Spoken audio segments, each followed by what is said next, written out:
오늘의 시간 하나님께서 우리를 예배의 자리로 부르십니다. 함께 걷는 성도 여러분, 우리의 도움은 어디에 있습니까? 우리의 도움은 천지를 지으신 여호와의 이름에 있도다. 하나님의 사랑하심을 받고 성도로 부르심을 받은 모든 자에게 하나님 우리 아버지와 주 예수 그리스도로부터 은혜와 평강이 있기를 원하노라. 아멘. 우리 모두 함께 영과 진리로 하나님을 예배합시다. 사도신경으로 우리의 신앙을 고백합니다.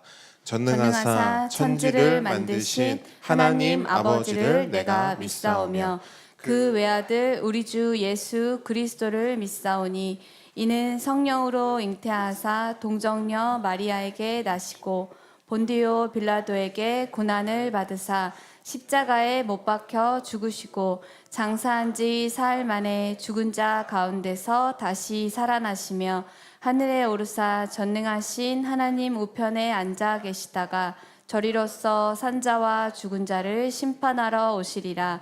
성령을 믿사오며 거룩한 공회와 성도가 서로 교통하는 것과 죄를 사하여 주시는 것과 몸이 다시 사는 것과 영원히 사는 것을 믿사옵나이다. 아멘. 아멘. 할렐루야. 아멘. 아멘. 우리 시간 하나님 찬양하기를 원하는데요. 하나님께서 우리를 어떻게 생각하시고 우리를 향한 하나님의 마음이 어떠한지를 오늘 시간 함께 고백하기를 원합니다. 하나님은 너를 만드신 분, 우리 함께 고백하기를 원합니다.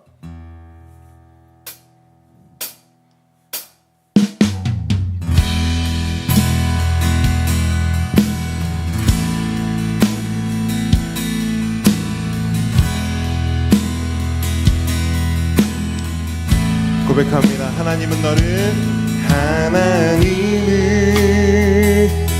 너를 만드신 분, 너를 가장 많이 알고 계시며 하나님은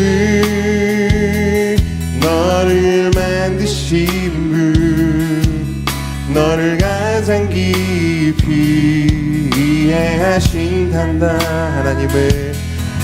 하나님은 너를 지키시는 분, 너를 절대 포기하지 않으며 하나님은 너를 지키시는 분, 너를 저리지 않고 지켜보신단다. 그의 생각 셀 수 없고 그의 답이 무궁하며 그의 성실 날마다 새롭고 그의 사랑 끝이 없단다. 하나님은 너를 원하시는 분, 이 세상 그 무엇 그 누구보다 하나님은 너를 원하시는 분, 너와 같이 있고 지퍼하신단다. 하나님은 너를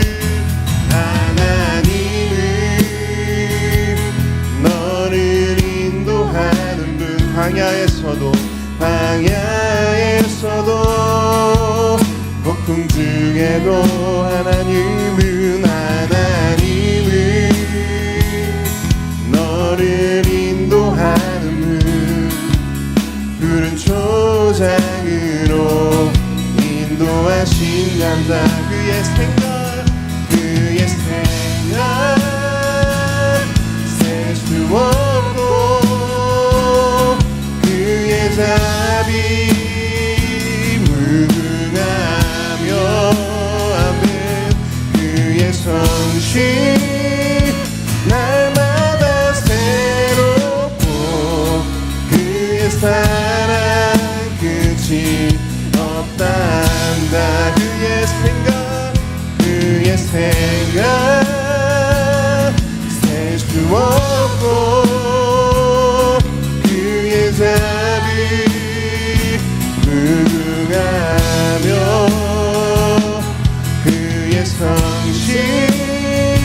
날마다 새롭고 그의 사랑 끝이 한 번 더 고백합니다. 그의 생각 셀 수 없고 그의 자비 무궁하며 그의 성실 날마다 새롭고 그의 사랑 끝이 없단다. 그의 사랑 끝이 없단다. 그의 사랑 끝이 없단다.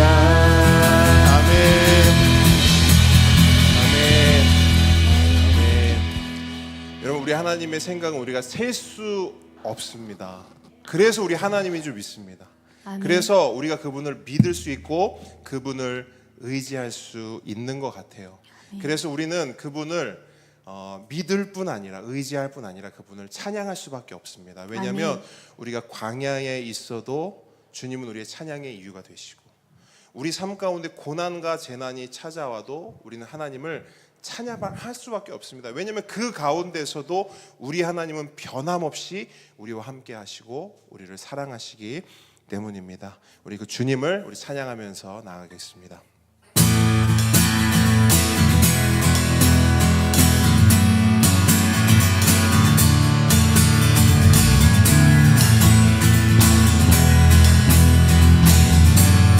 우리 큰 목소리 고백합니다. 주 이름 찬양, 주 이름 찬양. 공용의 강물을 흐르는 고요한 땅에 살 때에 주님 찬양해. 아멘. 주 이름 찬양. 거칠은 광야와 같은 이슬길 걸어갈 때도 주님 찬양해.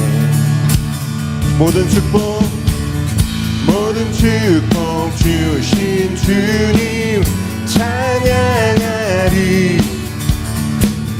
어두운 날이 다가와도 난 외칠 주의 이름을 찬양해. 주의 이름을 찬양해. 영화로운 주 이름 찬양. 주의 이름을 찬양해. 주의 이름을 찬양해. 영화로운 주 이름 찬양. 주 이름 찬양. 주 이름 찬양. 햇살이 나를 비치. 만물이 새롭게 될 때 주님 찬양해. 주 이름 찬양. 가는 길 험할지라도 고통이 따를지라 주님 찬양해. 모든 축복 주신 주님 찬양하리. 아무리 어두운 날이 다가와도 나 외치리. 나 왜 주의 이름을 찬양해. 아멘. 주의 이름을 찬양해. 영화로운 주의 이름을 찬양해. 주의 이름을 아멘. 주의 이름을 찬양해. 영화로운 주 이름 찬양. 주님은 주시며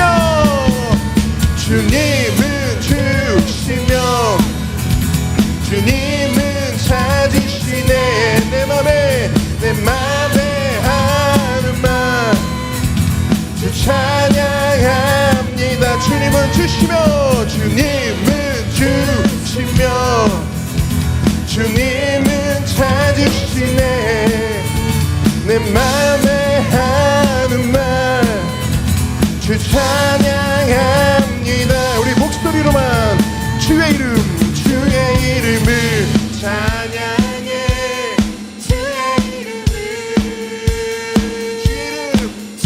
이름을 찬양 영화로운 주 이름 주의 이름을 찬양해 아멘 주의 이름을 찬양해 영화로운 주 이름 차 영화로운 주 이름 차 영화로운 주 이름 찬양 아멘 아멘 변함없으신 주님을 찬양합니다. 아멘 아멘 주님 할렐루야. 우리 주님의 변함없음이 우리에게 진정한 참된 평화를 주는 줄 믿습니다. 아멘. 우리 그 주님을 다시 한번 고백하며 나가기 원합니다. 아침이 밝아올 때에 찬양의 맘 주시네 주를 향한 나의 찬양 주 마음 울리리 아침이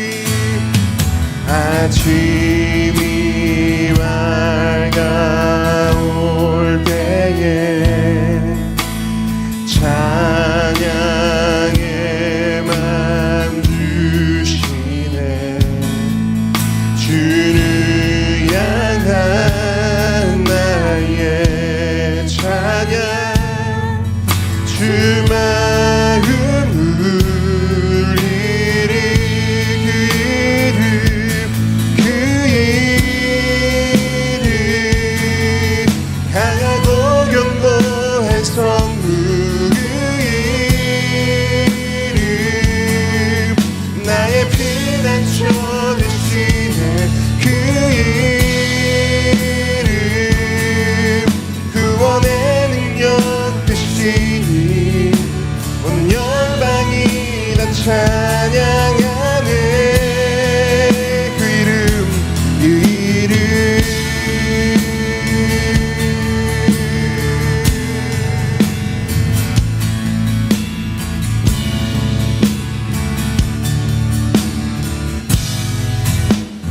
주의 이름 주의 이름 부를 때 나의 맘 채우소서 내 삶을 주께 드리며 주 이름 높이리 한 번 더 고백합니다. 주의 이름 부를 때 주의 이름 부를 때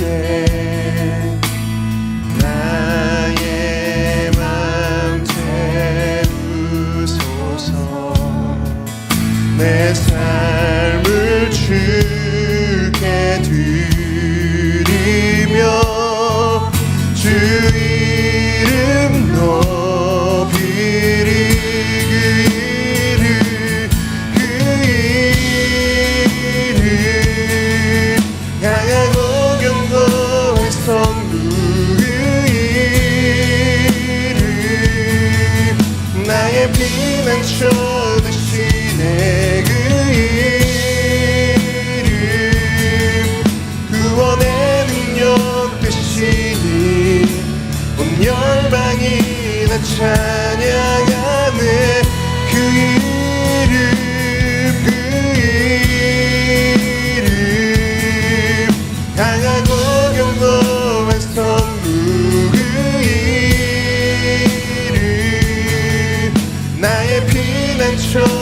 대신에 그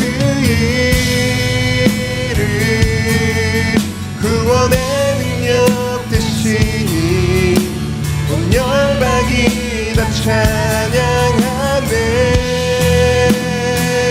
그 이름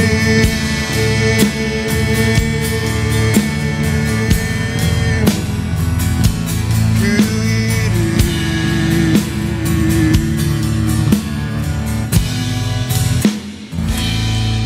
아멘 아멘 주님의 이름만을 찬양하며 높입니다.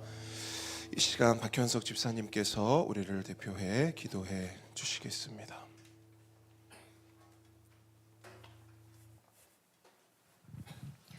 할렐루야. 모든 이름 위에 뛰어난 주의 이름을 소리 높여 외칩니다. 세상 모든 문제보다 더 크신 전능하신 하나님을 찬양합니다. 이 땅의 모든 부르짖음을 다 들으시고 아시는 하나님께 무릎 꿇어 경배드립니다. 주님, 쉬지 말고 기도하라 하시지만 때론 기도가 답답합니다. 눈을 감으면 아무것도 보이지 않고 할 수도 없습니다. 심지어 하나님조차 보이지 않습니다. 기도할 시간에 내가 뭔가를 하는 게 더 생산적이지 않을까 하는 생각이 듭니다. 주님과 만나야 하는 기도 시간에도 이렇게 자기 중심성이 불쑥 솟아오릅니다. 하나님보다 나를 앞세우는 교만을 용서해 주십시오. 어린아이와 같은 마음으로 기도하게 해주십시오. 기도로 하나님이 일하시는 것을 보게 해주십시오. 주님의 역사를 체험하길 원합니다. 적극적으로 기도하는 함께 걷는 교회 되길 소망합니다. 주님, 범사에 감사합니다. 떡이 필요한 저희에게 일용할 양식을 주셔서 감사합니다. 하지만 떡으로만 살지 않게 하셔서 감사합니다. 이 죄인을 의롭다 하시고 자녀로 삼아주시고 천국에 이를 때까지 거룩하게 빚어가심에 감사합니다. 이 땅의 미래 세대들을 돌아보아 주십시오. 함께 걷는 교회의 큰 보배, 작은 보배들을 특별히 축복해 주십시오. 큰 보배들이 정체성을 찾아가는 사춘기 시절을 지혜롭게 보내게 해주십시오. 때로는 엇나가는 듯해 보여도 하나님의 울타리를 벗어나지 않게 하시고 주님의 사람으로 조각되게 해주십시오. 그로잉 EOE 프로그램을 통해 작은 보배들이 지혜와 키가 자라고 하나님과 사람에게 사랑받는 작은 예수가 되어가게 해주십시오. 이를 통해 부모와 함께 걷는 교회가 함께 성장하길 원합니다. 땅끝에서 복음 전하는 선교사님들을 지켜주시고 힘주시고 축복해 주십시오.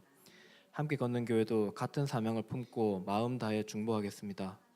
목사님이 말씀 선포하실 때 오로지 나를 위한 주님의 음성으로 받겠습니다.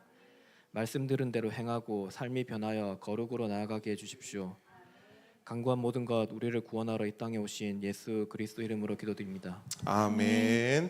십계명 함께 고백하겠습니다. 제1은 너는 나 외에는 다른 신들을 내게 두지 말라. 제2는 너를 위하여 새긴 우상을 만들지 말고 또 위로 하늘에 있는 것이나 아래로 땅에 있는 것이나 땅 아래 물속에 있는 것에 어떤 형상도 만들지 말며 그것들에게 절하지 말며 그것들을 섬기지 말라. 제3은 너는 내 하나님 여호와의 이름을 망령되게 부르지 말라. 제4는 안식일을 기억하여 거룩하게 지키라. 제5는 내 부모를 공경하라. 제6은 살인하지 말라. 제7은 간음하지 말라. 제8은 도둑질하지 말라. 제9는 내 이웃에 대하여 거짓 증거하지 말라. 제10은 내 이웃의 집을 탐내지 말라. 아멘. 오늘 주님께서 우리에게 주신 하나님 말씀은 로마서 13장 11절로 14절 말씀입니다.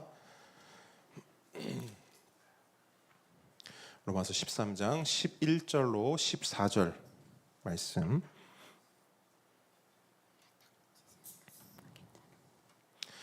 저희 한 목소리로 읽도록 하겠습니다. 시작. 또한 너희가 이 시기를 알거니와 자다가 깰 때가 벌써 되었으니 이는 이제 우리의 구원이 처음 믿을 때보다 가까웠음이라.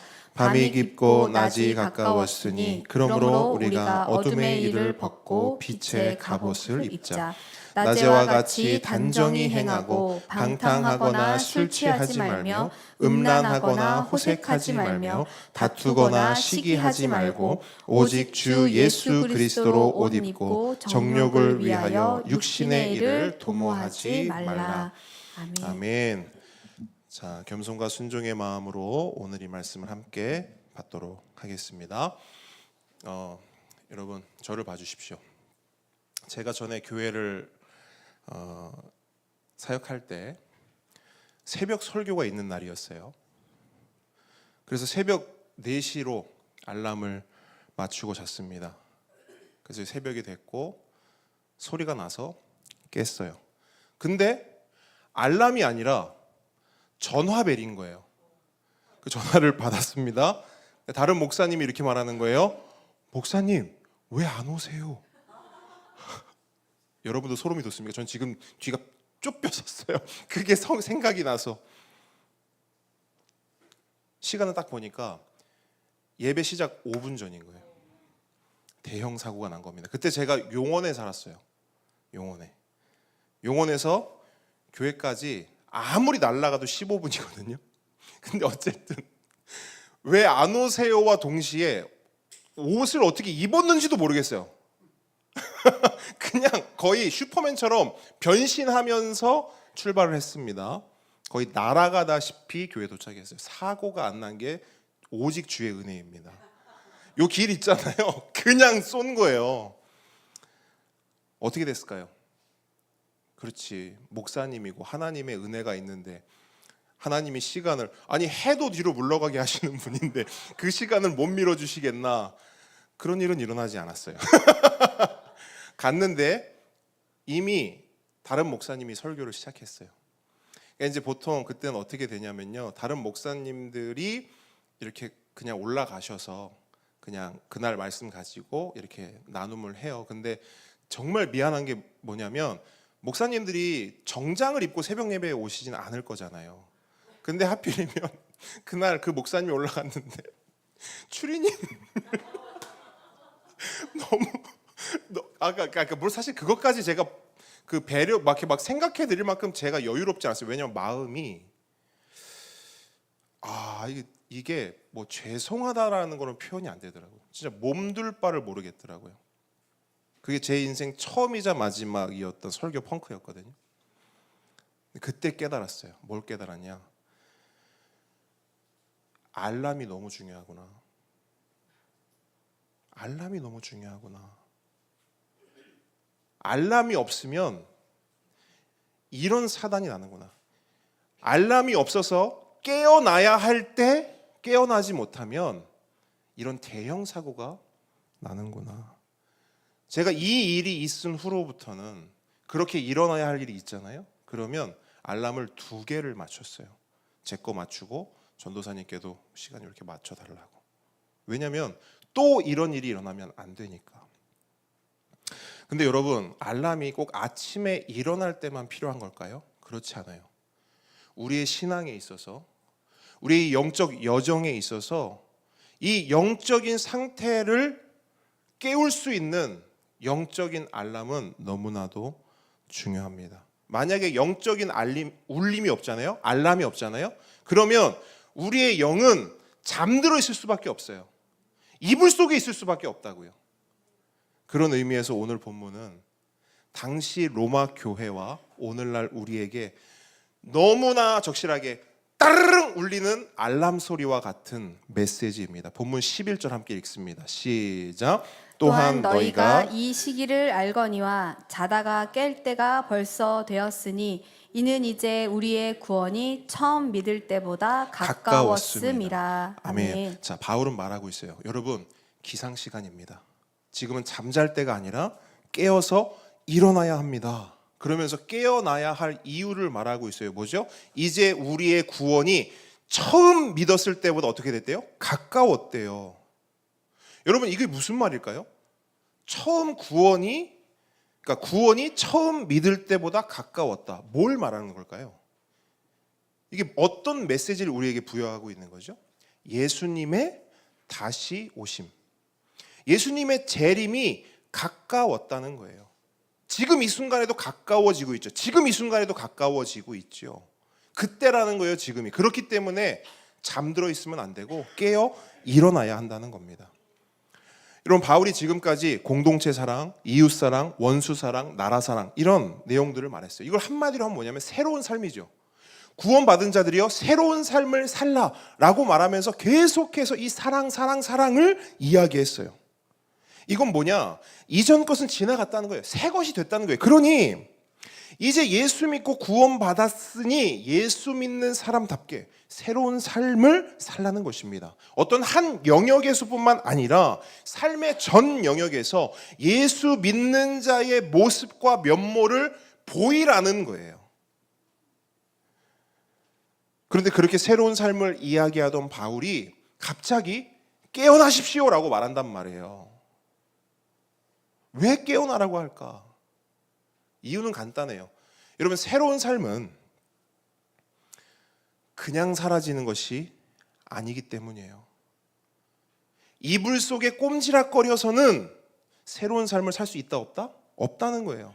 여러분, 학생이 공부를 하려면 학교를 가야 합니다. 그런데 학교 갈 시간이 되었는데도 계속 잠만 자고 있어요. 이불 속에 있어요. 그럼 어떻게 해야 합니까? 깨워야죠. 일어나라. 일어나, 일어나. 처음엔 어떻게 얘기해요? 좋게, 그죠? 인격적으로 아주 엘레강스하게 일어나야지. 우리 딸, 아이고 이쁘다. 일어나야지. 이렇게 해요. 근데 이렇게 하면 할수록 어떻게 하죠? 더 이불 속으로 들어가요. 무슨 두더지처럼 이불 속으로 점점 숨습니다.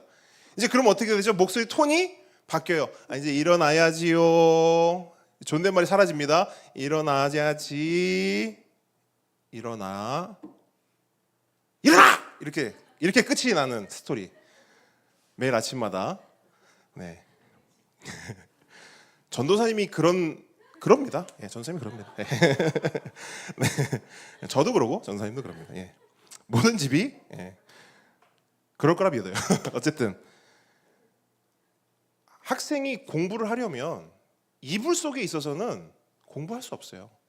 학교를 가야 하는데 이불 속에서 나 여기가 너무 좋아 이러면 할 수가 없단 말이에요. 마찬가지로 예수를 믿는 그리스도인도요, 새로운 삶을 살려면 깨어나야 돼요.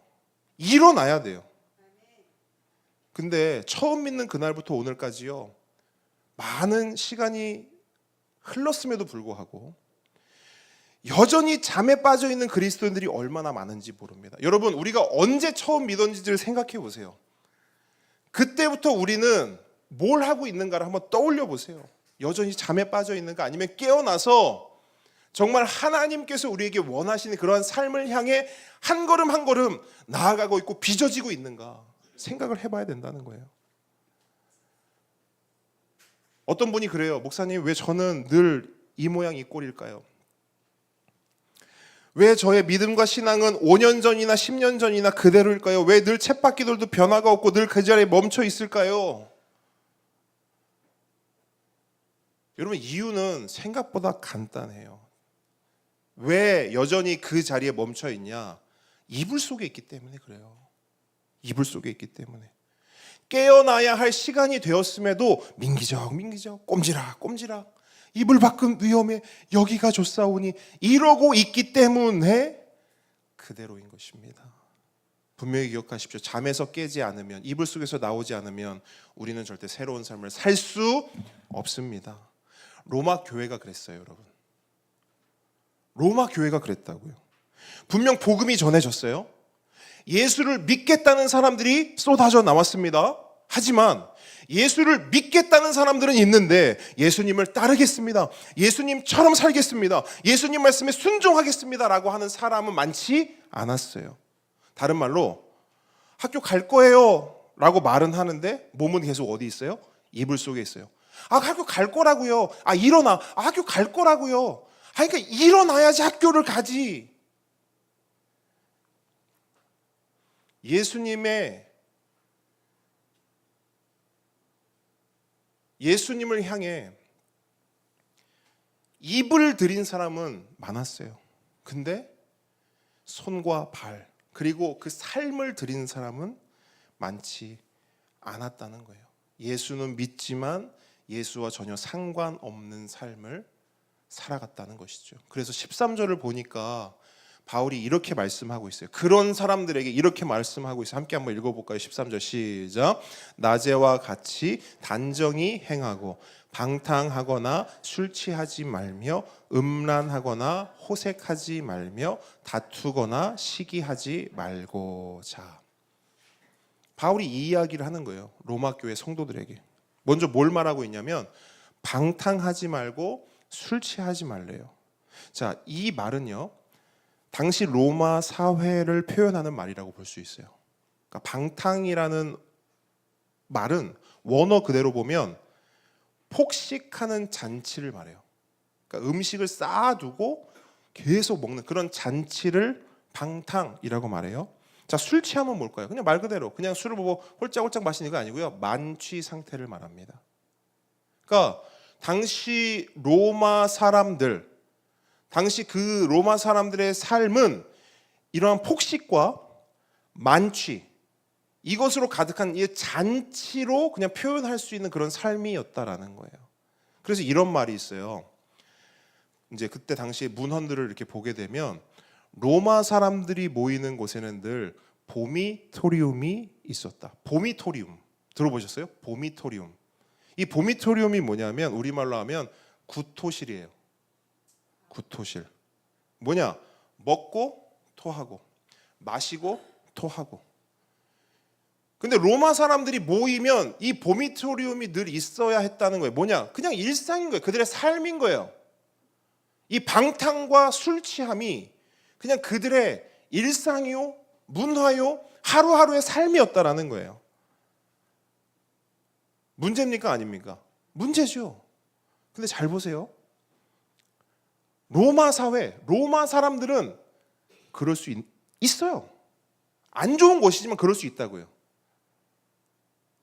근데 교회는 그러면 돼야 안 돼요? 안 되죠. 근데 잘 보시오. 말씀을 보세요. 지금 바울은 누구에게 방탕하지 말고 술 취하지 말라고 말해요? 로마 교회 성도들에게 말하고 있는 거죠. 그리스도인들에게 말하고 있는 거예요. 무슨 말이냐? 로마 교회 성도들도 그런 삶을 살았다 안 살았다? 살았다는 거예요.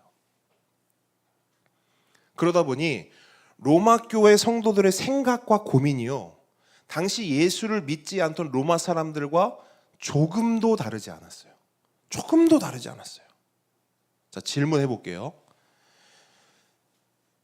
실제로 당시 로마 사람들이 매일매일 가장 많이 했던 고민은 뭘까요? 이 고민을 되게 많이 했다고 해요. 이 고민. 사람들끼리 모이면. 네? 오, 맞아요. 뭐라고요? 뭐 먹을까? 또 뭘까요? 하나 더. 뭘 마실까? 이게 그 로마 시대 사람들에 있어서 가장 중요한, 가장 많이 하는 고민이었어요. 오늘 저녁에는 뭐 먹을까? 오늘 저녁에는 뭘 마시지? 하루 종일 이 고민과 생각으로 사는 거예요. 근데 당시 로마 교회 성도들도 똑같은 고민을 하고 살았다는 거예요. 오늘 뭐 먹지? 오늘 뭐 마시지? 이해하셨습니까? 이 메시지의 의미를. 그래서 바울이 말하는 거예요. 로마 사람들이야 그렇다 쳐도 성도들이요, 그리스도인들이요, 제발 방탕하지 말고 술 취하지 마십시오. 똑같이 살지 말라. 깨어나십시오 라고 말하는 겁니다. 근데 여러분, 이 부분에 대해서 더 직접적으로 분명하게 예수님이 말씀하신 거 혹시 기억나세요? 네, 예수님이 이 말씀을 하셨는데 우리는 때로는 이 말씀을 어떤 식으로 받아들이냐면 뭐 메뉴 골라 먹지 말고 주는 대로 받아 먹어라, 이렇게 받아들이는 분들이 왕왕 있어요. 그런 메시지가 아니고요. 사실 이 메시지는 그 당시 사회, 세상을 향한 메시지, 특별히 교회를 향한 메시지였어요. 누가복음 12장에 방금 말씀하신 말씀이 나오죠. 너희는 무엇을 먹을까? 무엇을 마실까 하여 구하지 말며 근심하지 말라. 근데 요 뒤에 있는 말씀이 사실은 더 중요하거든요. 예수님이 뭐라고 하시냐면 이 모든 것은, 그러니까 무엇을 먹을까? 무엇을 마실까를 구하고 근심하고 고민하는 것은 세상 백성들이 구하는 것이라. 이거는 세상 사람들이 한다는 거예요. 로마 사람들이 이렇게 할 수 있다라는 거예요. 근데 하나님 나라 사람들은 이거 하지 말으라는 거예요. 그러니까 예수님 말씀도 결국 바울의 말과 맞닿아 있죠. 그럴 수밖에 없죠. 예수님의 이 말씀을 가지고 바울은 지금 이 이야기를 하는 거니까요. 그러니까 달라야 한다는 거예요. 구별되어야 한다는 거예요. 그게 거룩이잖아요. 그죠? 우린 다 알잖아요. 우린 이제 거룩이 구별이라는 걸 알잖아요. 그러니까 거룩한 삶은 뭐냐? 왜 우리가 거룩한 사람들이 되어야 하느냐? 구별되어야 하니까요. 구별된 사람들이니까요. 저들은 저럴 수 있어도 우린 그럴 수 없다라는 거예요. 자, 두 번째로 바울은 음란과 호색을 말해요. 여러분 이게 총 6가지처럼 보이는데요. 둘 세 쌍입니다. 그러니까 세 개로 보시면 돼요. 자, 음란과 호색을 말해요. 자, 둘이 한 세트예요. 둘 다 성적인 타락을 의미하는 단어입니다. 근데 여러분 원래 성적인 타락 이걸 얘기할 때 역사적으로 볼 때요. 그리스라는 나라를 빼놓고 이야기할 수가 없어요. 정말 압도적으로 성적 타락이 심했던 창궐했던 나라 역사 시기가 그리스예요. 그런데 이 압도적인 성적 타락을 로마가요 그대로 계승하여 발전시켰습니다. 이게 발전이란 말이 맞는지 모르겠는데 계승 발전시켰습니다. 어느 나라가? 로마가요. 그러니까 그리스도 진짜 압도적으로 성적인 타락을 가졌던 나라인데 비교도 안 될 정도로 로마는 정말 성적으로 타락했다는 거예요. 그런 내용들이 있음에도 제가 언급을 못해요. 문란함 그 자체 입에 담을 수도 없을 정도로. 그런데 이 성적 타락이 로마 사회의 문제만이 아니었다라는 거예요. 로마 교회 안에도 이 문제가 있었다라는 거예요. 영향력이 흘러 들어왔다는 거예요. 그래서 구별되지 않을 정도로 상황이 아주 좋지 않았기 때문에 바울이 말하는 거예요. 성도들이요. 여러분 이거 지금 로마 사회에 대해 말하는 거 아니잖아요. 로마 교회요. 로마 성도들이요. 음란과 호색을 제발 버리십시오. 말하는 거잖아요. 교회 안에 성도들 안에 있었다는 거예요. 다음으로 마지막 세 번째 바울은 뭘 말합니까? 다투거나 시기하지 말라고. 이것도 같은 의미인데 이거는 특별히 어떤 공동체의 문제, 더 나아가 어떤 관계의 문제를 이야기하는 거예요. 여러분 당시 로마는 온 세계를 제패한 절대 강국이었습니다. 그래서 가는 곳마다 그들이 외쳤던 구호가 있어요. 팍스 로마나. 그죠? 들어보셨죠? 팍스 로마나. 이게 이제 우리말로 하면 로마의 평화죠. 가는 곳마다 로마의 평화가 왔다 이렇게 외치는 거예요. 말은 굉장히 그럴듯해 보여요. 왜? 평화니까요. 그죠? 로마가 평화를 준다는 거잖아요. 근데 우리는 알아요. 이 평화가 어떻게 만들어졌고 어떻게 유지되고 있는지. 어떻게 만들어졌고 어떻게 유지되죠? 강력한 군사력과 전투력으로 만들어진 평화예요. 그러니까 철저한 힘의 논리로 만들어지고 유지되는 것이 팍스 로마나인 겁니다. 그게 로마의 평화예요.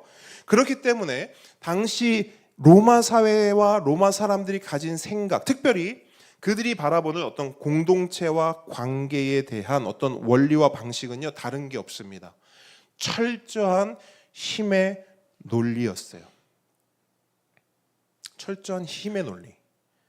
그래서 그들은 그냥 힘세고 권력이 있고 높고 돈 많으면 최고예요.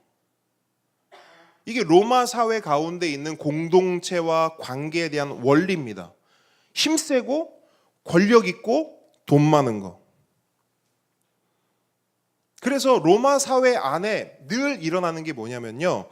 이 힘을 가지기 위해 자꾸 뭐 해요? 여러분, 이 힘을 갖기 위해 서로 양보하고 배려할까요? 아니죠. 뭐 해요? 다투죠. 그러니까 왜 다투겠어요? 여러분, 우리가 다투는 이유를 생각해 보세요. 내가 더 세다는 거잖아요. 그럼 상대방이 그래 네가 더 세 하면 다툼이 되나요? 아니죠. 내가 더 세. 아니야 내가 더 세. 그러면 바바바바박 다툼이 되는 거죠. 그 다툼의 결과로 한 명이 깨갱 돼버렸어요. 그럼 그 안에 어떤 마음이 들죠? 시기가 들죠. 다툼과 시기. 이게 가득한 나라, 세상이 어디냐? 바로 로마였다는 거예요. 로마.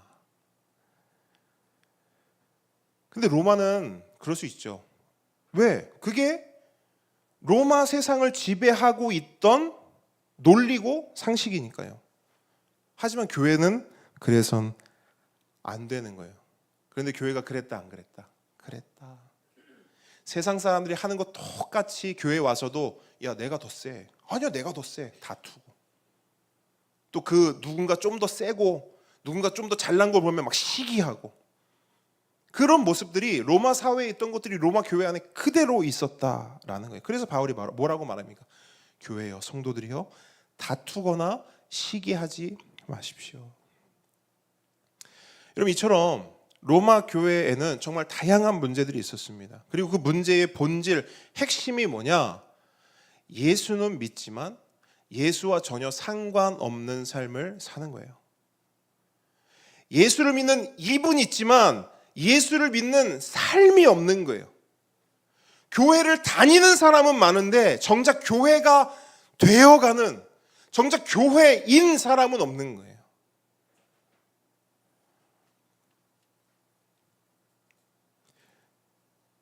근데 여러분 이게 당시 로마 교회만의 문제일까 생각해 보면 그렇지 않죠. 오늘날 이 시대의 조국 교회 가운데도 우리가 속해 있는 공동체 가운데도 동일하게 존재하는 문제입니다. 여러분 오늘날 대한민국을 보세요. 로마만큼이나 아니 그 이상으로 먹고 마시는 이 방탕과 술 취함의 문화가 가득해요. 가득해요. WHO 통계를 보니까요. 전 세계 평균 1년에 술을 얼마나 마시냐 이렇게 조사를 해봤더니요 5.8리터를 마신대요. 5.8리터 전 세계 평균이. 근데 한국은 얼마인 줄 아세요? 평균이 5.8입니다. 근데 한국은 8.7이에요. 8.7. 여기 옆 나라 일본도 술 참 많이 마시거든요. 근데 거기도 7.1이에요. 이탈리아 그 와인 뭐 이런 걸 유명하지 않습니까? 거기도 술 참 좋아. 거기는 뭐 그냥 거의 술 문화가 굉장히 돼 있으니까. 근데 거기도 7.7밖에 안 먹어요. 근데 우리는 8.7을 먹습니다. 그게 우리나라의 음주 문화예요. 근데 뭐 오케이, 뭐 술 마실 수 있지. 근데 이제 우리는 뭘 봐야 되냐? 그럼 교회는 어떨까요? 교회. 근데 교회는 조사할 수가 없어요. 왜냐면 1년에 얼마 마십니까? 말해요, 안 해요? 안 하지. 대신 이걸 조사했어요. 교인들을 대상으로 교회를 다니는 성도들이, 그리스도인들이 술을 마셔도 될까요? 이렇게 물어봤어요. 1998년에는 58%가 뭐라고 대답하느냐? 마셔도 될 것 같아요. 58%. 자, 시간이 좀 흘렀습니다. 2004년에 다시 조사합니다. 술 마셔도 될까요? 그랬더니 58%가 몇 프로가 됐느냐? 65%가 돼요. 자, 시간이 또 지났어요. 2012년에 또 물어봤어요. 그리스도인이 술 마셔도 될까요? 그랬더니 몇 프로가 대답을 하느냐? 75%가 마셔도 될 것 같은데요. 대답합니다. 자, 그러면 이 조사를 오늘날 해보면 어떨까요? 오늘 이 시대에 해보면 어떨까요? 자, 높아질까요? 낮아질까요? 높아지죠. 아마 제가 봤을 때는 이 조사 기관이 겁나서 조사를 안 하는 것 같아. 98%막 이렇게 나와버릴까 봐. 자, 일단 이 얘기를 먼저 해드릴게요. 여러분, 술 마시면 지옥 갑니까? 아니, 우리는 그 정도는 알죠. 그죠? 우리는 그 정도는 알아요. 여러분, 술 마신다고 지옥 가는 건 아니에요. 안심하십시오. 이게 안심시킬 일은 모르겠지만, 안심시킬 일인지 모르겠지만, 어쨌든 술을 먹는다고 지옥에 가는 건 아니에요. 그럼 여기서 이제 휴, 다행이다 이런 분들이 있으면 안 돼요. 자, 술을 마셔도 지옥은 안 가는데요. 진짜 중요한 게 있어요. 제가 오늘 확실하게 얘기해 드릴게요. 술을 먹는다고 지옥을 가진 않아요. 하지만 술을 먹잖아요. 그러면 그리스도인으로서 포기해야 될 게 있습니다. 내려놔야 될 게 있어요. 뭘 내려놓고 뭘 포기하느냐? 그리스도인답게, 하나님 자녀답게, 교회답게 사는 삶은 포기해야 돼요. 이해하셨어요? 천국 가고 지옥 이건 상관없어요. 근데 이 땅을 살면서 술을 마신다라는 건 나 교회답게 사는 거, 그리스도인답게 사는 거 포기할래라는 거와 같아요. 통계에 의하면 100명이 사망하면 그중에 14명이 음주운전으로 사망한답니다. 그리고 강력범죄, 흉악범죄 중에 30%는 음주 상태에서 일어난답니다. 자살이나 자해도 음주 상태에서 일어나는 비율이 무려 42%나 된답니다. 무슨 말이냐면 우리가 생각했을 때 안 좋고 해서는 안 되는 일들이 대부분 뭐와 연관지어져 있어요? 술과 연관지어져 있다는 거예요. 무슨 말이냐면 술은 우리가 그리스도인답게 하나님 자녀답게 교회답게 살아가는 데 있어서 전혀 하등 도움이 되지 않을 뿐더러 오히려 방해가 되는 요소라는 거예요. 가장 실제적인 예를 들어드리겠습니다. 여러분 저를 보세요. 사실 이 안에 소주가 들어있어요. 마실게요.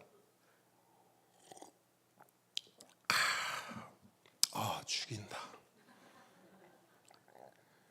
여러분 제가 이 앞에서 설교를 할 때 소맥을 막 말면서 그걸 마시면서 설교를 한다고 상상을 해보세요. 좋아요, 안 좋아요? 안 좋아요? 근데 여러분 이렇게 말씀드릴게요. 저에게 안 좋은 건 여러분에게도 안 좋은 거예요. 여러분들이 저를 보면서 목사님이 그러면 안 되지 라고 하는 거 있잖아요. 여러분도 하면 안 되는 겁니다. 왠 줄 아세요? 왠 줄 아세요? 보통 이렇게 생각하거든요. 목사님은 그래도 술 마시면 안 되지. 우리는 그냥 평신도인데 조금 이렇게 하면 되지. 아니요. 바울은 지금 누구를 향해 말하고 있냐면 목사들이여 방탕하지 말고 술 취하지 마십시오라고 말하고 있어요. 성도들이여 예수 그리스도의 피로 피값 주고 산 그리스도인들이여 방탕하지 말고 술 취하지 마십시오. 우리 모두에게 하는 이야기예요. 이해하시겠어요? 목사만 하면 안 되는 게 아니라 우리 다 하면 안 된다고요.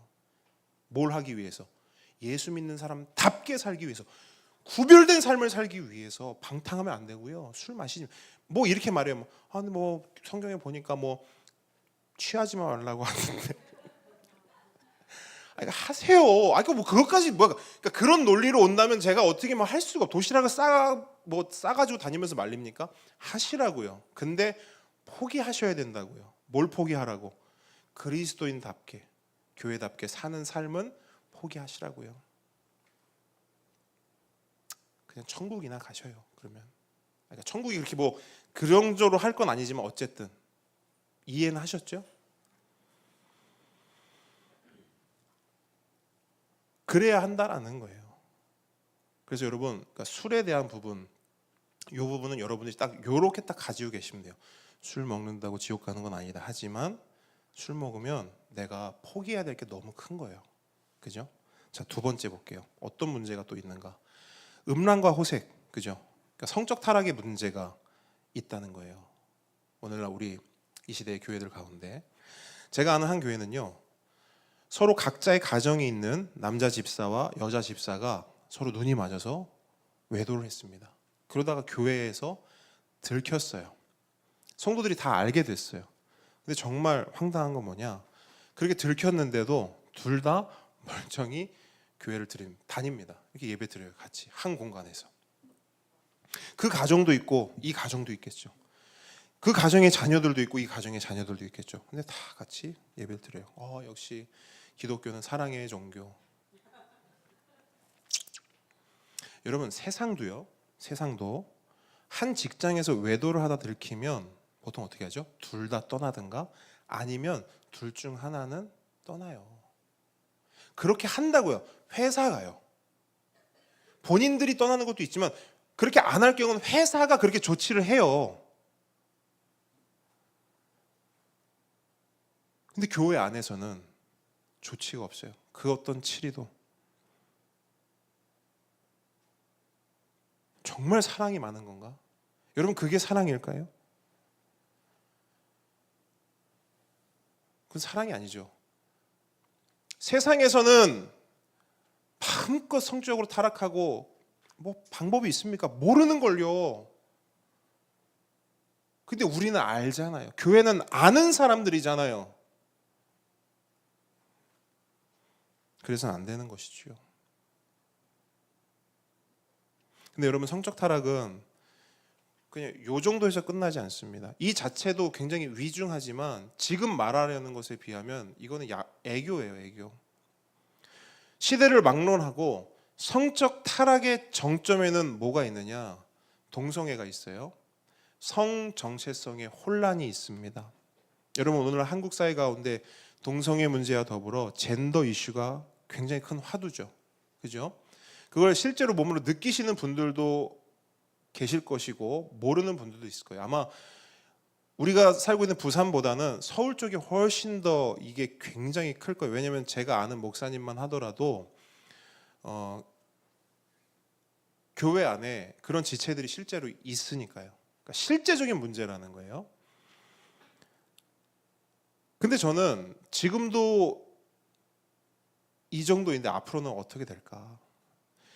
우리 세대는 그나마 그냥 이 정도인데 우리 보배들이 나중에 자라서 마주할 시대는 어떨까? 정말 저는 참담할 거라는 우려가 들어요. 제가 최근에 그 미국에 계셨던 사역자분들과 이야기를 나눌 기회가 있었는데 그 이야기들을 들으면서 제가 진짜 충격을 받았어요. 진짜 충격. 뒤통수를 진짜 딱 맞은 것 같았어요. 여러분, 요즘 미국은요, 아이가 이렇게 태어나잖아요. 그러면 성별을 결정하지 않는답니다. 병원에서도 성별을 지정해주지 않고 부모도 성별을 결정하지 않는데요. 그럼 언제 결정할까요? 아이가 자라서 스스로 선택하게 한다는 거예요. 내가 남자가 되고 싶어? 그럼 난 남자예요. 내가 여자가 되고 싶어? 난 여자예요. 난 남자도 좋고 여자도 좋아? 그럼 양성인 거예요. 자기가 선택하는 거예요. 근데 이게 일부의 얘기가 아니고, 그러니까 병원에서 그렇게 한다 그러면 뭐 얘기 다 했죠. 그러면 아이들 이렇게 하잖아요. 선물을 준단 말이에요. 옷 선물 줄 때 여자 아이에게 핑크색 선물 주잖아요. 그러면 굉장히 신뢰랍니다. 왜? 성을 강요하는 거거든. 남자 아이에게 파란색 옷을 선물하잖아요. 이것도 굉장히 신뢰랍니다. 성을 강요하는 거니까요. 하면 안 된대요. 화장실도요, 점점 공용 화장실로 다 바뀐답니다. 화장실에 남자 여자 마크가 없대요. 그냥 화장실인 거예요. 그래서 들어가면 남자도 있고 막 여자도 있대요. 근데 이게 어디서부터 이런 화장실이 만들어지냐? 공공기관에서부터 이미 이런 화장실이 만들어지고 있대요.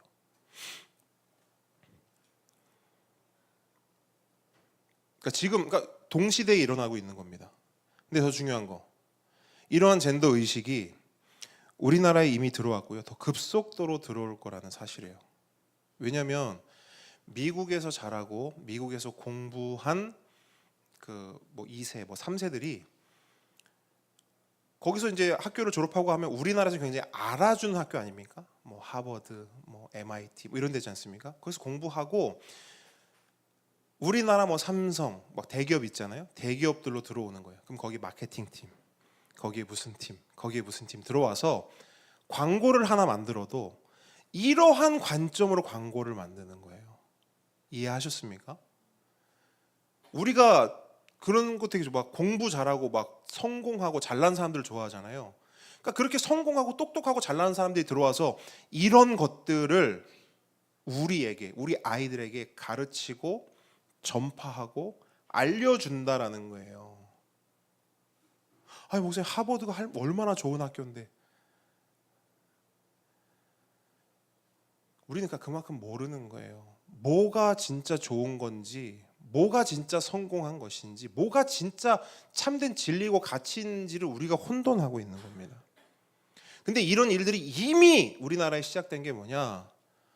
어떤 한 분이 아이들에게 동화책을 읽어주기 위해서 도서관을 갔대요. 그 책을 한 권 딱 꺼내서 읽는 거예요. 한 가족의 이야기예요. 자, 읽습니다. 엄마가 뭐 이렇게 해서 이렇게 했어요. 그 몇 페이지 넘겨보니까 두 번째 엄마도 나에게 이렇게 했어요. 첫째 엄마와 둘째 엄마는 서로 사랑해요. 이상한 거예요. 아빠가 없어. 동화인데 아빠, 엄마와 자녀가 사는 가정이 아니고 엄마와 엄마가 자녀와 사는 가정인 거예요. 이게 아이들이 읽는 동화입니다. 도서관들에 다 있다고요. 한두 권이 아니라 제법 많이요. 근데 책만 이럴까요? 아이들이 보는 미디어 영상들을 보십시오. 이제는 뭐 패널들, 뭐 연예인들이 나와서 그 뭔가 뭐 남성, 여성 이런 부분에 대해서 예전처럼 그렇게 말하지 못해요.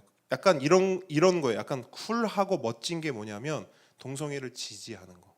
나 저 사람들의 사랑도 인정해줘야지. 이게 쿨하고 이게 멋진 겁니다. 아이들에게 물어보세요.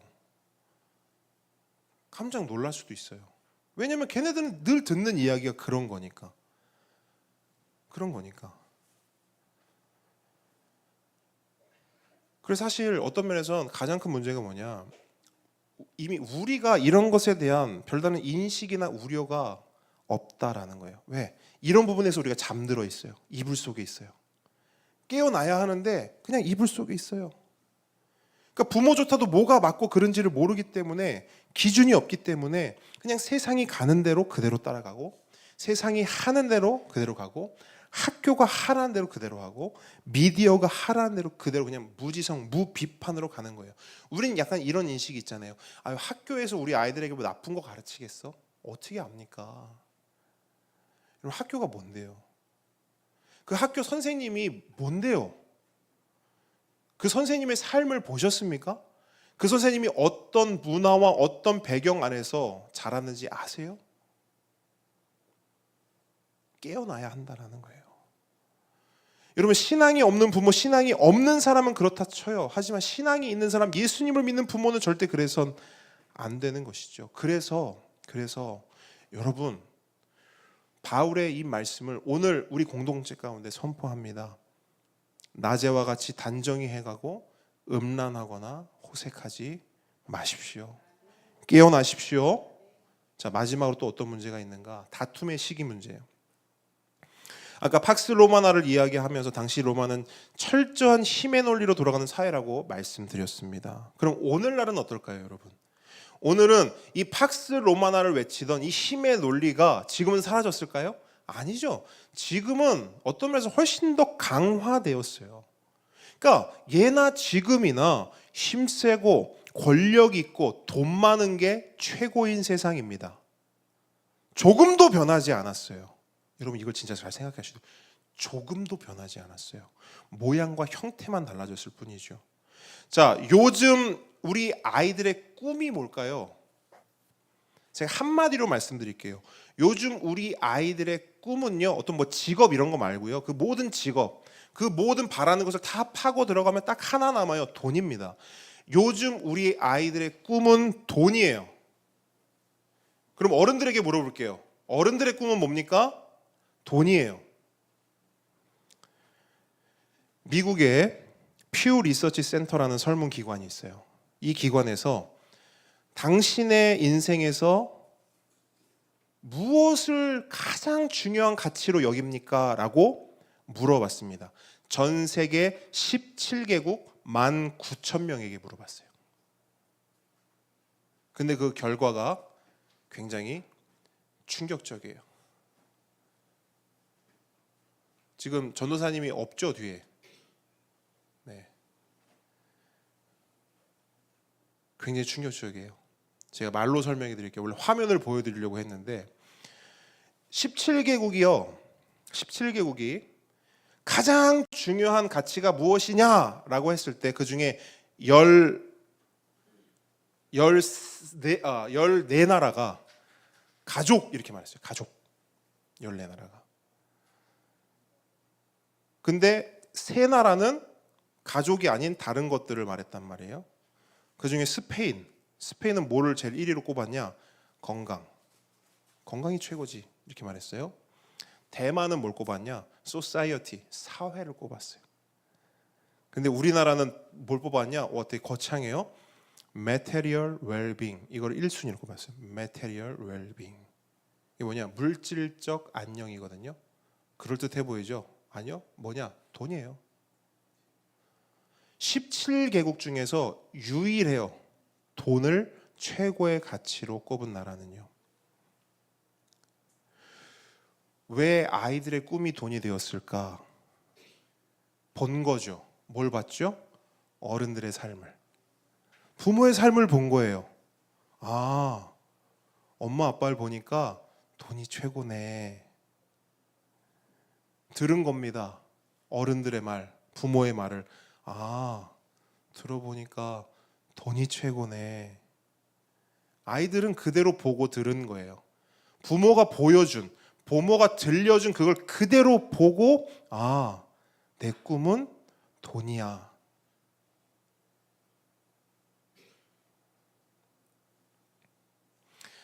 세상은 그럴 수 있다는 거예요.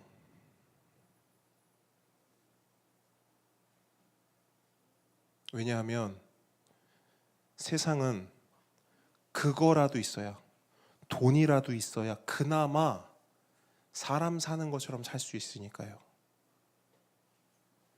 그게 있어야 사람 사는 것처럼 살 수 있으니까 세상은 그럴 수 있다니까요. 근데 교회는 어떻냐는 거예요. 예수 믿는 사람, 예수 믿는 우리는 어떻냐는 거예요.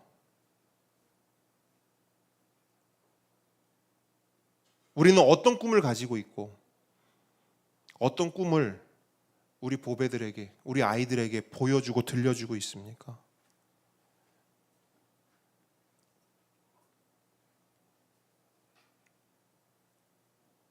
그래서 오늘 말씀은 우리에게 말하는 거예요. 우리에게 메시지를 던지는 겁니다. 깨어나라고. 깨어나라고. 여러분, 세상은 우리에게 말할 수 있어요. 아니, 교회 다니는 거랑 술 먹는 거랑 무슨 상관이야. 교회는 교회대로 다니고 술은 술대로 먹으면 되는 거지. 말할 수 있어요. 근데 우리는 그것에 대해서 동의하지 못해요. 동의할 수 없어요. 말해야 돼요. 맞아. 내가 그냥 교회만 다니는 거면 나 그냥 술 마실 수 있어. 근데 나는 교회 다니는 거 아니야. 내가 교회야. 나는 내가 교회가 될 거야. 그래서 나는 마실 수 있지만 마시지 않는 거야. 왜? 도움이 안 되니까. 유익이 안 되니까. 그러니까 나한테 그렇게 말하지 마 라고 분명한 기준을 가지고 있어야 된다는 거예요. 그러니까 술을 먹으면 왜 안 되는지. 그러니까 우리의 논란은 늘 거기 있단 말이에요. 교회 다니면 술을 먹으면 되는가 안 되는가. 예수님도 술을 마셨는데요. 그런 차원으로 말한다면 제가 아까도 말씀드렸어요. 그냥 마시세요. 근데 그런 차원이 아니라 내가 진짜 교회답게 그리스도인답게 살기 위해서 필요한 건 무엇이고 필요 없는 것은 무엇인가? 내가 벗을 것은 무엇이고 입을 것은 무엇인가? 라고 생각했을 때 그 기준으로 본다면 너무나 클리어하다는 겁니다. 동성애와 젠더 이슈도 마찬가지예요. 분명한 기준과 대답을 가지고 있어야 돼요. 그래야 세상이 우리에게 물을 때, 특별히 여러분 우리 아이들이 질문할 때 그래야 대답할 수 있어요. 여러분, 아이들이 물어보면 어떻게 대답할 겁니까? 아이들이 질문하면 어떻게 대답할 거예요? 분명한 기준과 대답이 있어야 하잖아요. 근데 그 분명한 기준과 대답은 다른 거 없어요. 성경입니다. 오직 성경이에요. 제가 그 기준을 말씀드릴게요. 창세기 1장 27절. 하나님이 자기 형상과 하나님의 형상대로 사람을 창조하시되 남자와 여자로 창조하시고 끝입니다. 해석의 여지가 없어요. 하나님이 사람을 창조하실 때 남자와 여자로 창조하셨어요. 말씀해 주시면 돼요. 이 기준을 가지고, 이 답을 가지고 세대가 바뀌고 시기가 바뀌어도요, 이 말씀은 변하지 않습니다. 푸른 마르고 꽃은 시드나 우리 하나님의 말씀, 이 진리는 영원한 것입니다. 아멘. 그 믿음, 그 기준을 가지고 우리 아이들에게 설명해 줄 수 있어야 돼요. 마지막으로 여러분, 세상 사람들은 힘세고 권력 있고 돈 많은 게 최고다라고 외칠 수 있어요. 하지만 우리는 그것을 절대 동의해서는 안 됩니다. 여러분 왜 돈이 최고죠? 왜 돈이 최고예요? 여러분, 예수가 최고입니다. 하나님이 최고예요. 절대 잊지 마세요. 왜 돈이 최고입니까? 절대 돈이 최고가 아니에요. 여러분, 우리가 구약 통독했잖아요. 그 구약을 통해서 우리에게 주신 메시지가 뭔지 아세요? 힘, 권력, 돈, 그거 아무것도 아니라는 것을 창세기부터 말라기까지 계속 이야기하는 거예요. 이스라엘은 계속 가요. 뭘 향해? 힘과 권력과 돈을 향해 발발발발 쫓아간단 말이에요. 하나님 뭐래요? 가지 말라는 거예요. 야, 그거 아니야. 일로 와. 거기 가지 마. 그래서 매를 들어서 때리시기도 하고. 아니라는 거예요, 그거. 그럼 여러분, 우리가 적어도 이 구약 말씀을 이러한 관점에서 우리가 읽었다면, 그리고 그 구약의 그 말씀이 진짜 하나님의 말씀이라는 걸 믿는다면 돈이 최고인 것처럼 살 수 없죠. 우리 아이들에게 돈이 최고라고 가르칠 수 없죠. 그래서 깨어나라고 바울이 말하는 거예요. 그래서 그런 부분들에서 우리가 잠들어 있기 때문에 깨어나라는 거예요. 예수를 믿고 안 믿고의 문제가 아니라 예수는 믿지만 여전히 이불 속에 있기 때문에, 잠들어 있기 때문에 깨어나라는 거예요. 말씀으로 깨어나고 말씀으로 눈을 열고 말씀으로 그 옛 구습과 그 옛 악한 모습을 다 벗어버리라는 거예요. 자, 12절 말씀 같이 읽어요. 12절 시작. 밤이 깊고, 다시 한번 읽습니다. 시작. 밤이 깊고 낮이 가까웠으니 그러므로 우리가 어둠의 일을 벗고 빛의 갑옷을 입자. 자, 14절도 읽습니다. 시작. 오직 주 예수 그리스도로 옷 입고 정욕을 위하여 육신의 일을 도모하지 말라. 자, 벗으래요. 다 벗어버리래요. 다 벗어버리고 새 옷을 입어야 된대요.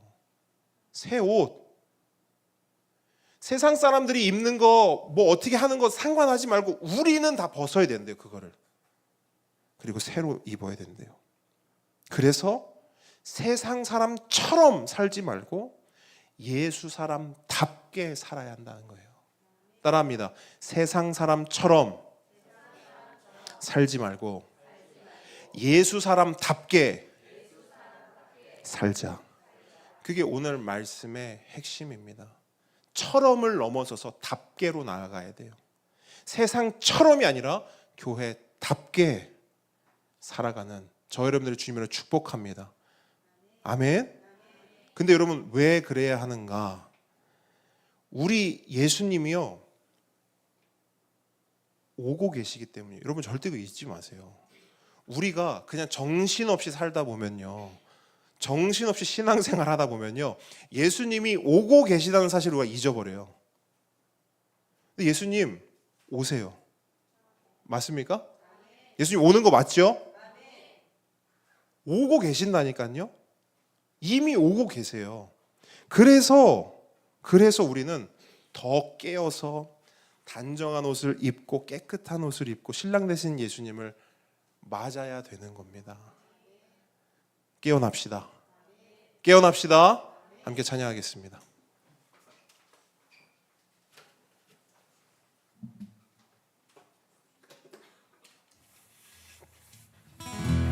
자, 우리 시간 함께 이 찬양 고백하기를 원합니다. 주님, 우리가 헛된 마음을 벗어버리고 깨어나 주님을 맞이하겠습니다. 함께 고백합니다. 두 손 들고 찬양합니다. 다시 오실 왕, 다시 오실 왕 여호와께 오직 주만이 나를 다스리네. 두 손 들고 찬양합니다. 두 손 들고 찬양합니다. 다시 오실 여호와께 오직 주만이 나를 다스리네.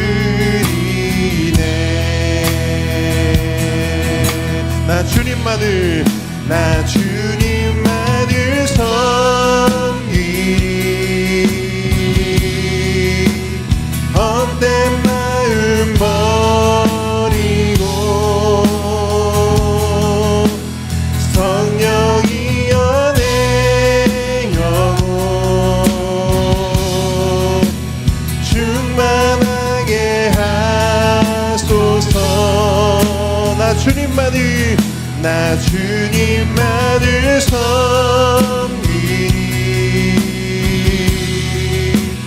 헛된 마음 버리고 성령이여 내 영혼 충만하게 하소서. 한 번 더. 나 주님만을 섬기리. 헛된 마음 버리고 성령이여 내 영혼 충만하게 하소서. 주님 앞에 내 생명 드리리라. 주님 앞에 내 삶을 드리리라.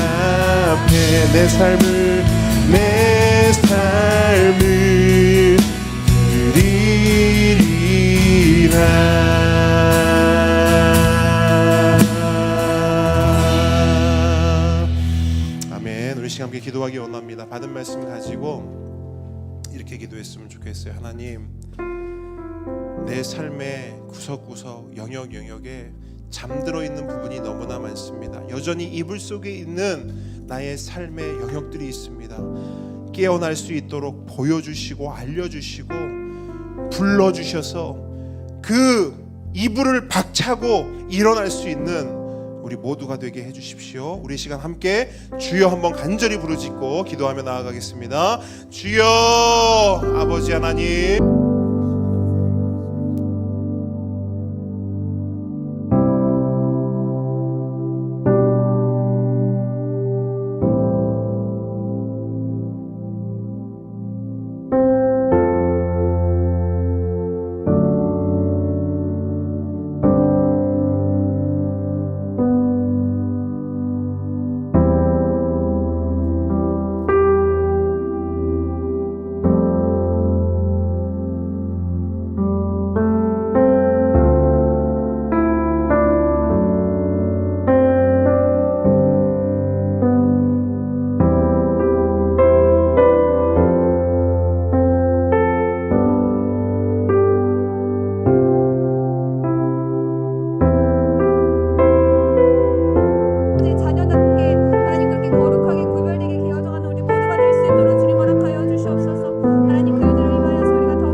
우리 시간 한 번 더 기도하겠습니다. 여러분 주보에 있는 우리 기도 제목, 함께 기도 제목으로 우리 교회를 위해, 그리고 가정과 개인을 위해, 우리 보배들을 위해, 우리 선교사님들을 위해서 우리 한 목소리로 함께 기도하겠습니다. 기도합니다.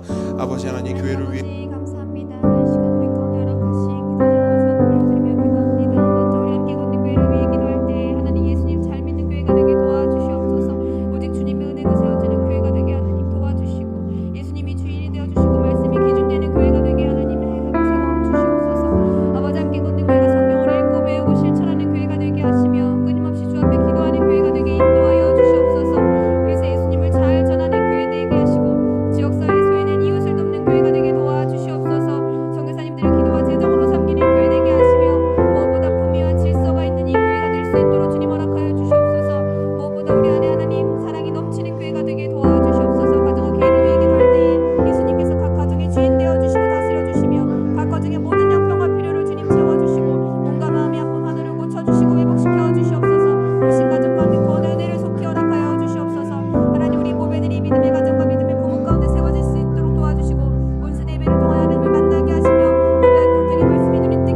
하늘에 계신 우리 아버지여, 이름이 거룩히 여김을 받으시오며 나라의 임하옵시며 뜻이 하늘에서 이룬 것 같이 땅에서도 이루어지이다. 오늘날 우리에게 일용할 양식을 주옵시고 우리가 우리에게 죄 지은 자를 사하여 준 것 같이 우리 죄를 사하여 주옵시고 우리를 시험에 들게 하지 마옵시고 다만 악에서 구하옵소서. 대개 나라와 권세와 영광이 아버지께 영원히 있사옵나이다. 아멘. 이제는 우리 주 예수 그리스도의 은혜와 하나님의 사랑과 성령님의 교통하심이 지금 이 자리에서 아버지 하나님 깨어나겠습니다. 깨어나겠습니다.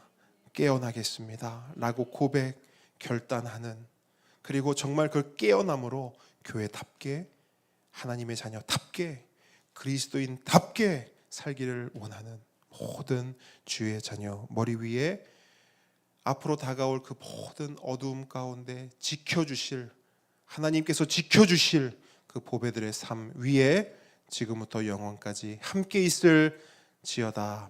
아멘.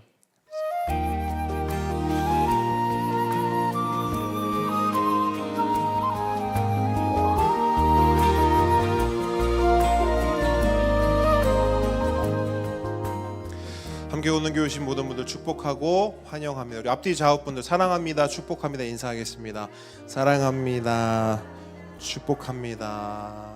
네, 좋습니다. 감사합니다. 요즘에 아프신 분들이 많은 것 같아요, 그죠?